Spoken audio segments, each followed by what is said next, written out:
চিপাঝাৰ সমষ্টিত বিকাশৰে দিন 100 কোটি 28 লাখ টকাৰে কেইবাটাও আঁচনিৰ শুভাৰম্ভণি কৰিলে বিধায়ক পৰমানন্দ ৰাজবংশীয়ে 65 কোটি 56 লাখ টকা ব্যয় সাপেক্ষে তিনিটা মাথাউৰি 32 কোটি 22 লাখ টকা ব্যয় সাপেক্ষে 10খনকৈ পকী দলং 2 কোটি 5 লাখ টকা ব্যয় সাপেক্ষে এছঅপিডি আঁচনিৰ অধীনত 21টা পথৰ উন্নীতকৰণৰ শিলান্যাস কৰে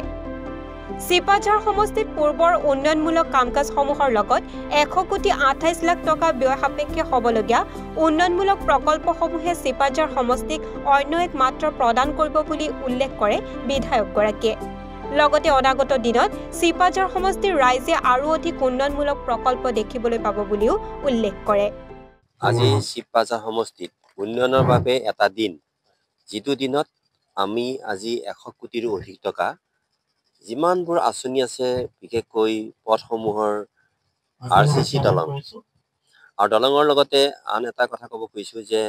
আজি আটাইতকৈ গুৰুত্বপূৰ্ণ কথা হৈছে কি যে মাননীয় মুখ্যমন্ত্ৰী মহোদয়ে যি ধৰণে আমাৰ বান নিয়ন্ত্ৰণৰ কাৰণে প্ৰচেষ্টা গ্ৰহণ কৰিছিল এই প্ৰচেষ্টাৰ এটা প্ৰচেষ্টা হৈছে যে গৰুকুটি গোটেই অঞ্চলটোক গৰুকুটি প্ৰকল্পকে আৰম্ভ কৰি গোটেই অঞ্চলটোক বানমুক্ত কৰিবৰ কাৰণে কমেও 6 কিলোমিটাৰ পথেদি মথাউৰি নিৰ্মাণ একেধৰণে যি ডিমিলা নৈ আমাৰ পশ্চিম দলঙত এক ভয়াৱহ বানৰ সৃষ্টি কৰে প্ৰতি বছৰে এই বান নিয়ন্ত্ৰণ কৰিবৰ কাৰণেও ইতিমধ্যে প্ৰায় 20 কোটি টকাৰ এটি মথাউৰি নিৰ্মাণৰ প্ৰথম পৰ্যায়ৰ কাম আমি শুভাৰম্ভ কৰিছোঁ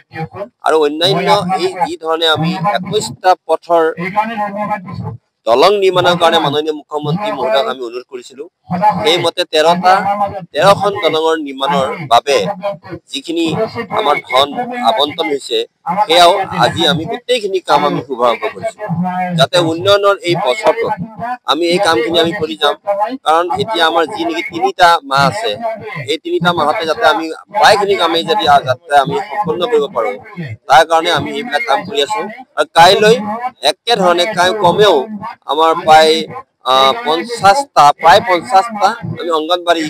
নিৰ্মাণৰ কামো আমি আৰম্ভ কৰিম আশা ৰাখিছোঁ এই গোটেই নিৰ্মাণৰ কাম যি শুভাৰম্ভণি আমি কৰিম বা যিমানবিলাক আমি পথ বা দলং বা অন্যান্য যিমানবিলাক আমি কাম কৰিছোঁ এই কামখিনি যাতে কাইলৈৰ পৰা আমি সকলোৱে আমাৰ উন্নয়নৰ কাৰণে চিপাঝাৰ সমষ্টিটো কেনেকৈ তড়িৎ গতি আগবাঢ়িছে কি ধৰণে আমাৰ মাননীয় মুখ্যমন্ত্ৰী মহোদয়ে সহায় কৰিছে কি ধৰণে আমাৰ জলসম্পদ মন্ত্ৰী আমাৰ পীযুষ হাজৰিকাই একান্তভাৱে সহযোগ কৰিছে এই গোটেই কথাবোৰ আমাৰ ৰাইজে গম পাব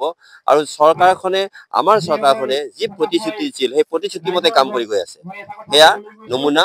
আজি আপোনালোকৰ জৰিয়তে যাতে ৰাইজক দিয়ে তাৰ কাৰণে মই অনুৰোধ জনাই মোৰ বক্তব্য সামৰণি মাৰিছোঁ চিপাঝাৰৰ পৰা আসলাম উদ্দিন আহমেদৰ প্ৰতিবেদন এনিভাৰো 24